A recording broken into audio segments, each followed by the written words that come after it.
क्या आपको पढ़ाई में आते हैं डाउट्स? तो 5 सेकंड में उन्हें डाउटनेट के साथ कीजिए आउट। बस अपने क्वेश्चन की फोटो खींचो, क्रॉप करो और तुरंत पाओ वीडियो सॉल्यूशन। फिर चाहे आपका question physics, chemistry, maths, biology का हो या सीबीएसई, यूपी, बिहार, मध्य प्रदेश या अन्य बोर्ड का हो, यहां तक कि 6वीं से 12वीं जेईई, नीट के सवाल हो, सभी सवालों के वीडियो सॉल्यूशन आपको मिलेंगे बस 5 सेकंड में। इसके साथ ही डाउटनेट पर चल रही है इंडिया की नंबर 1 डेली ऑनलाइन क्लासेस, जहां पूरा कोर्स पढ़ाया जा रहा है। तो आज ही इन कोर्सेज का हिस्सा बनिए और डाउटनेट ऐप इंस्टॉल कीजिए। हेलो बच्चों, स्वागत है आपका गवर्नमेंट एग्जाम्स अड्डा में। बहुत सारे बच्चे जो हमारे ऑनलाइन सपोर्ट ग्रुप से जुड़े हैं और वो भी बच्चे जो हमारे ग्रुप से नहीं जुड़ पाए हैं और इंतज़ार कर रहे हैं हमारे इस इम्पॉर्टेंट वीडियो का, उनके लिए लेकर के आए हैं हम सीबीएसई क्लास 12 के केमिस्ट्री सब्जेक्ट के इम्पॉर्टेंट क्वेश्चंस और टॉपिक्स। बच्चों, आपको भी अगर कंपार्टमेंट का एग्ज़ाम देना है, इम्प्रूवमेंट का एग्ज़ाम देना है या फिर प्राइवेट एग्ज़ाम में आप केमिस्ट्री सब्जेक्ट के लिए एग्ज़ाम देने वाले हैं, तो बच्चों ये वीडियो आपके लिए बहुत इंपॉर्टेंट होने वाला है। वीडियो को अगर आप पूरा देख करके गए तो न सिर्फ आप पास हो जाएंगे बल्कि बहुत ही अच्छे नंबर आपके आ जाएंगे। अब यहाँ पर हम इम्पॉर्टेंट टॉपिक्स और ट्रिक्स और टिप्स देने वाले हैं आपको केमिस्ट्री के एग्ज़ाम के लिए। तो बच्चों, उम्मीद करते हैं कि आपको ये वीडियो पसंद आएगा और एक और एक्सपेक्टेशन है कि हम आपके लिए इतनी मेहनत कर रहे हैं तो कम से कम आप इस वीडियो को लाइक और शेयर ज़रूर कर दें। तो वीडियो हम आगे बढ़ाएं उससे पहले लाइक का बटन दबा दीजिए और अगर अभी तक सब्सक्राइब आपने ना किया हो तो कर लीजिए और हमें बता भी दीजिए कि आपने ऐसा किया है बच्चों। तो बच्चों, जैसा कि आपको पता ही होगा कि इस बार के एग्ज़ाम में जो 30% डिलीटेड सिलेबस था वो नहीं आ रहा है और आपको सिर्फ और सिर्फ 70% वाले सिलेबस पर एग्ज़ाम देना है। ऐसा आपको पहले से ही पता होगा, नहीं पता होगा तो हमने भी वीडियोस बना करके आपको इसके बारे में इन्फॉर्मेशन दी थी। अब बच्चों, नया जो क्वेश्चन पैटर्न आया था, मतलब सैम्पल पेपर आया था, उसके हिसाब से जो आपका फिजिकल केमिस्ट्री है बच्चों, उस फिजिकल केमिस्ट्री से 23 मार्क्स के क्वेश्चंस आएंगे। यानी यूनिट फर्स्ट से लेकर के और यूनिट 5 तक का, यानी सॉलिड स्टेट से लेकर के सरफेस केमिस्ट्री तक का जो पोर्शन है ये है फिजिकल केमिस्ट्री का और 23 मार्क्स आपको इसमें से मिलेंगे। बहुत ही आसानी से बच्चे इसमें नंबर ले लेते हैं अगर उन्होंने थोड़ी सी भी मेहनत से पढ़ाई की हो। सेकंड आपका जो है वो है आपके इनऑर्गेनिक का पोर्शन और इसमें सिर्फ 3 यूनिट की गई हैं, पी ब्लॉक, डी ब्लॉक और एफ ब्लॉक वाले, और साथ में कोऑर्डिनेशन कंपाउंड को भी इसमें शामिल किया गया है। बहुत ही आराम से, बहुत कम मेहनत करके 19 नंबर आप इसमें ला सकते हो बच्चों। बाकी का जो बचा 28 मार्क्स का क्वेश्चन आता है आपके ऑर्गेनिक केमिस्ट्री से, हम हर एक में इंपॉर्टेंट टॉपिक्स और क्वेश्चंस आपको बता रहे हैं बच्चों। और नीचे चलते हैं और देखते हैं सॉलिड स्टेट में इस बार क्या इंपॉर्टेंट है। अब बच्चों, जो क्वेश्चंस हमने आपको प्रोवाइड किए हैं, जो हमने आपको स्टडी मटेरियल प्रोवाइड किया है, अगर आप हमारे ऑनलाइन सपोर्ट ग्रुप से जुड़े हुए हैं तो सबसे पहले तो रिवीजन पॉइंट्स हैं, रिवीजन नोट्स हैं, उसको जब आप पढ़ लेंगे तो सबसे लास्ट में इंपॉर्टेंट क्वेश्चंस दिए गए हैं। हर एक चैप्टर के लास्ट में इंपॉर्टेंट क्वेश्चंस दिए गए हैं। जो ऑब्जेक्टिव टाइप के क्वेश्चंस हैं वो दिए गए हैं, जो 1 नंबर के क्वेश्चंस हैं उनको भी हमने दिया है, जो 2 नंबर में पूछे जाते हैं, 2 तरीके के क्वेश्चंस पूछे जाते हैं 2 नंबर में, हमने उसको भी दिया है। 3 नंबर वाले और 5 नंबर वाले क्वेश्चंस भी आपको मिलेंगे। तो ये कहाँ मिलेंगे? चैप्टर के एंड में मिलेंगे। हर एक चैप्टर के एंड में आप जा करके देखेंगे तो हर तरीके के क्वेश्चंस जो आ रहे हैं इस बार वो सब के सब आपको मिल जाएंगे। वो कौन से क्वेश्चंस होंगे? जो पिछले सालों में पूछे गए हैं, जिनके आने की संभावना बहुत ज़्यादा है, वो क्वेश्चन के फॉर्मेट में यहाँ पे मिलेंगे और बहुत सारे क्वेश्चंस के आंसर भी वहीं पर दिए हुए होंगे। तो इसको तो आपको वहीं से पढ़ना है। अब यहाँ पर हम सिर्फ और सिर्फ टॉपिक्स के बारे में डिस्कस करेंगे कि किस यूनिट में कौन सी टॉपिक्स को इस बार हर हाल में आपको पढ़ करके जाना है, और नहीं गए तो हो सकता है कि आपको प्रॉब्लम हो। वैसे तो बच्चों, ये जो कुछ भी यहाँ पर इम्पॉर्टेंट हम बता रहे हैं ये एक गेस वर्क है जिसके आने की संभावना है। 100% हम गारंटी नहीं लेते हैं। हम आपसे उम्मीद ये करते हैं कि आप पूरा का पूरा सिलेबस पढ़ करके जाएंगे ताकि कोई रिस्क ना हो। हमने भी अपने ऑनलाइन सपोर्ट ग्रुप के जितने बच्चे हैं उनसे शुरू में कहा था, और जब भी बच्चे हमसे जुड़ते हैं हम कहते हैं कि आप 50 से लेकर के 70% तक का सिलेबस खुद से पूरा पढ़ डालो।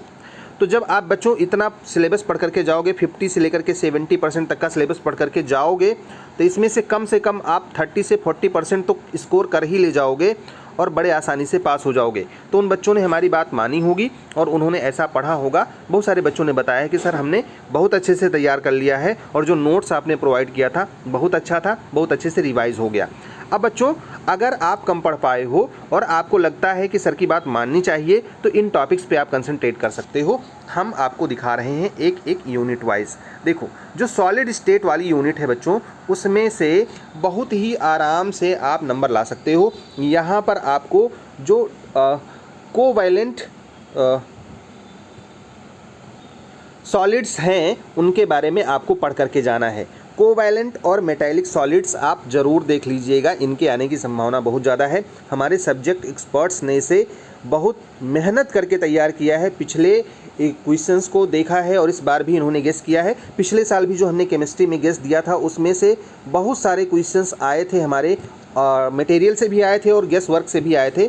तो अगर आप चाहो तो बच्चों इस पर विश्वास कर सकते हो। इसके अलावा यूनिट सेल, इसको आपको पढ़ करके जाना है किसमें, 3 डायमेंशनल लैटिसेस में। उसके अलावा calculation of density of unit cell पढ़ना है।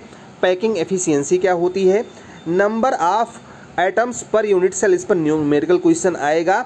और साथ में पॉइंट डिफेक्ट क्या होता है, इस पे शॉर्ट नोट आपसे इस बार पूछा जा सकता है। तो अगर आप इसको पढ़ करके गए तो 3 से 4 नंबर के क्वेश्चंस आपको इसमें से मिल सकते हैं बच्चों।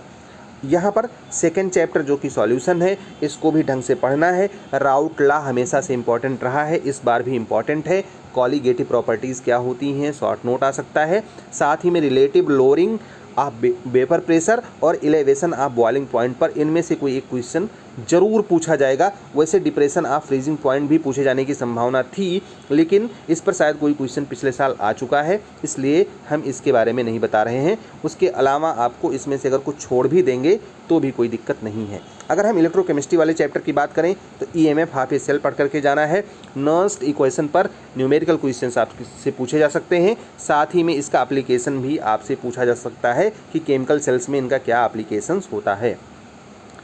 रिलेशन आपको बताना होगा गिब्स एनर्जी चेंज और ईएमएफ के बीच में, जो एक सेल का ईएमएफ होता है और गिब्स एनर्जी होती है, उनमें कैसे चेंज होता है, इस पर एक रिलेशन है, एक रिलेशनशिप है, उसको आपको डिफाइन करना होगा, उसको अच्छे से पढ़ लेना। स्पेसिफिक और मोलर कंडक्टिविटी क्या होती है, इस पर क्वेश्चन आएगा, हर हाल में आएगा। और कोल्डाउस लॉ तो हर बार इंपॉर्टेंट रहा है, इस बार भी इंपॉर्टेंट है। तो बच्चों, गवर्नमेंट एग्जाम्स अड्डा यूट्यूब चैनल पर हम इंपॉर्टेंट इन्फॉर्मेशन आपको देते हैं। अगर अभी तक आपने सब्सक्राइब ना किया हो तो सब्सक्राइब जरूर कर लीजिएगा, क्योंकि ये इंपॉर्टेंट क्वेश्चंस और टॉपिक्स आपको हम बता रहे हैं, ये बहुत काम की होने वाली हैं आपके लिए। और बच्चों, देखते हैं 4th यूनिट में क्या आने वाला है। ये भी आपके फिजिकल केमिस्ट्री का एक इम्पॉर्टेंट पार्ट है और केमिकल काइनेटिक्स में बच्चे काफ़ी उलझ जाते हैं। यहाँ पर रेट ऑफ रिएक्शन बहुत आसानी से आप तैयार कर सकते हो। ऑर्डर और मॉलिक्यूलरिटी या फिर रिएक्शन ये पढ़ करके जाना है। Rate law and specific rate constant पढ़ लेना। और हाफ लाइफ कैसे कैलकुलेट करते हैं, इस पर क्वेश्चंस आएंगे। खास करके आपको फर्स्ट ऑर्डर रिएक्शंस के बारे में तो ज़रूर पढ़ करके जाना है। बच्चों, सरफेस केमिस्ट्री की बात करें तो एडजॉर्प्शन हमेशा से क्लासिकल टॉपिक रहा, जिस पर क्वेश्चंस आते रहे हैं और इस बार भी उम्मीद है। यहाँ पर फिर प्रॉपर्टीज़ आप कोलाइड्स पढ़ लीजिएगा। टिंडल इफेक्ट भी बहुत इंपॉर्टेंट है। इसके अलावा इलेक्ट्रोफोरेसिस क्या होता है, इसको ज़रूर देख करके जाइएगा बच्चों। आइए बात करते हैं हम अब आपके इनऑर्गेनिक पोर्शन के बारे में। अब इनऑर्गेनिक शुरू होता है पी ब्लॉक एलिमेंट से, और पी ब्लॉक में 15, 16, 17 और 18 ग्रुप के एलिमेंट्स जो हैं वो शामिल किए गए हैं। 15 वाले में नाइट्रोजन की प्रिपरेशन और उसकी प्रॉपर्टीज़ यूजेस के बारे में पढ़ना है। नाइट्रिक एसिड कैसे बनाया जाता है और इसकी प्रॉपर्टीज़ क्या हैं, इसको ज़रूर एक बार देख लीजिएगा, इससे क्वेश्चंस आएंगे बच्चों। ग्रुप 16 का क्लासिफिकेशन, मतलब जो ऑक्साइड्स का है, उसको पढ़ करके जाना है। सल्फ्यूरिक एसिड के एलोट्रॉपिक फॉर्म्स क्या होते हैं, ये इंपॉर्टेंट है, और इसकी प्रॉपर्टीज़ और यूजेस भी आपको देख करके जानी है हर हाल में। ग्रुप 17 में प्रिपरेशन कैसे करेंगे और यूज़ क्या है हाइड्रोक्लोरिक एसिड का, ये आपको पढ़ करके जाना है। और ऑक्सो एसिड्स ऑफ हैलोजन, इसका स्ट्रक्चर खाली देख करके जाना है। स्ट्रक्चर से क्वेश्चंस इस बार पूछे जाने की संभावना बहुत ज़्यादा है बच्चों। ग्रुप 18 में आपको बहुत ज़्यादा नहीं पढ़ना है। फिर जो ट्रेंड्स हैं मॉडर्न और ट्रेंड्स हैं जो फिजिकल और केमिकल प्रॉपर्टीज़ में, ग्रुप 18 में इसी को पढ़ लेना तो काम भर का इसमें हो जाएगा। ग्रुप डी की अगर हम बात करें तो ये बड़ा इंपॉर्टेंट आपका पोर्शन है। इसमें आपको कैरेक्टरिस्टिक्स पढ़ने हैं ट्रांजिशन मेटल्स के, मेटेलिक कैरेक्टर ट्रांजिशन मेटल्स के पढ़ने हैं आपको। इसके अलावा इनकी कैटालिटिक प्रॉपर्टी कैसे होती है, इंटरस्टिशियल कंपाउंड्स क्या होते हैं और एलॉय फॉर्मेशन ये कैसे कर लेते हैं, इसके बारे में ढंग से पढ़ करके जाना। इस पर शॉर्ट नोट भी आ सकता है और आपसे लॉन्ग आंसर क्वेश्चन भी इस पे पूछे जा सकते हैं। कोऑर्डिनेशन कंपाउंड की बात करें तो कोऑर्डिनेशन नंबर क्या होता है, कैसे कैलकुलेट करते हैं। वननेस थ्योरी और बीबीटी और सीएफटी तो हमेशा से इंपॉर्टेंट रहा ही है, इसको भी ढंग से आपको पढ़ करके जाना है। जो 10वीं यूनिट है हेलो एल्केन्स और हेलो एरीन्स वाली, उसमें नेचर ऑफ सीएक्स बॉन्ड, इसको पढ़ करके जाना। हेलो एरीन्स में ही आपको पढ़ करके जाना है नेचर ऑफ सीएक्स बॉन्ड को, और साथ में अगर आप चाहें तो directive influence of halogen in mono substituted compounds only, इसको भी एक बार आप देख लेना बच्चों। अब आइए बात करते हैं आपके एल्कोहल और फिनॉल ईथर्स की, इन सब के बारे में बात कर लेते हैं। तो एल्कोहल में बच्चों नॉमेनक्लेचर इंपॉर्टेंट है, कैसे इसका नॉमेनक्लेचर करते हैं और आइडेंटिफाई कैसे करेंगे प्राइमरी सेकेंडरी और टर्सरी एल्कोहल को।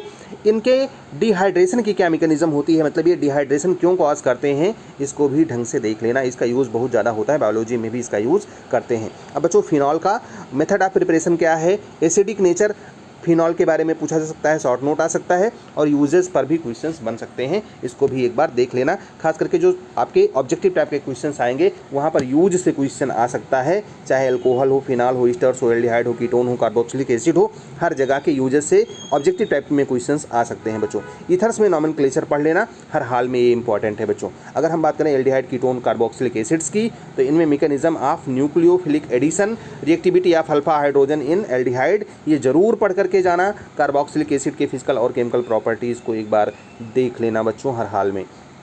अगर हम बात करें एमीन्स की, तो एमीन्स का स्ट्रक्चर, प्राइमरी सेकेंडरी और टर्सरी एमीन्स क्या होते हैं, इनका आइडेंटिफिकेशन कैसे करेंगे, ये इस बार बड़ा इंपॉर्टेंट है। कार्बोहाइड्रेट के क्लासिफिकेशन को एक बार देख लेना बच्चों। खास करके एल्डोलेज और कीटोलेज क्या होते हैं, इनमें डिफरेंस पूछा जा सकता है या इस पर शॉर्ट नोट आ सकता है। मोनोसेक्राइड्स क्या होती हैं और डी और एल कॉन्फिगरेशन क्या है, इस पर क्वेश्चन आपसे पूछा जा सकता है। अगर हम प्रोटीन की बात करें तो बायोमॉलिक्यूल्स में प्रोटीन अमीनो एसिड्स क्या होती हैं और पेप्टाइड बॉन्ड का फॉर्मेशन कैसे होता है। प्रोटीन का प्राइमरी सेकेंडरी और टर्सरी स्ट्रक्चर पढ़ लेना बच्चों, और साथ में डीएनए एक बार ढंग से देख करके जाना। आरएनए भी देख लेना और आरएनए के टाइप्स एक बार पढ़ लेना कि आरएनए कितने तरीके के होते हैं। इतना अगर आप पढ़ करके गए बच्चों तो हर हाल में न सिर्फ आप पास हो जाएंगे बल्कि आपके अच्छे नंबर भी आएंगे, और हमारी तरफ से आपको बहुत सारी शुभकामनाएं हैं, ढेर सारी शुभकामनाएं हैं कि आपके गुड मार्क्स आ जाएं, बहुत अच्छे अंक आ जाएं। और अगर ऐसा होता है तो आप हमें इसी वीडियो में कमेंट करके ज़रूर बताइएगा कि सर इनमें से ये क्वेश्चंस आए थे और हमें भी बहुत अच्छा लगेगा। आपके उज्जवल भविष्य की ढेर सारी शुभकामनाएं, आपका बहुत अच्छा पेपर हो, आपके बहुत अच्छे मार्क्स आएँ, इन्हीं शुभकामनाओं के साथ में मैं आपसे विदा लेता हूँ। अगर कोई दिक्कत है बच्चों और आप हमारे ऑनलाइन सपोर्ट ग्रुप से जुड़े हैं तो किसी भी टाइम 24 घंटे हम आपके लिए उपस्थित हैं, हम आपकी सेवा करेंगे और हर हाल में आप अच्छे से पास हो जाओगे बच्चों।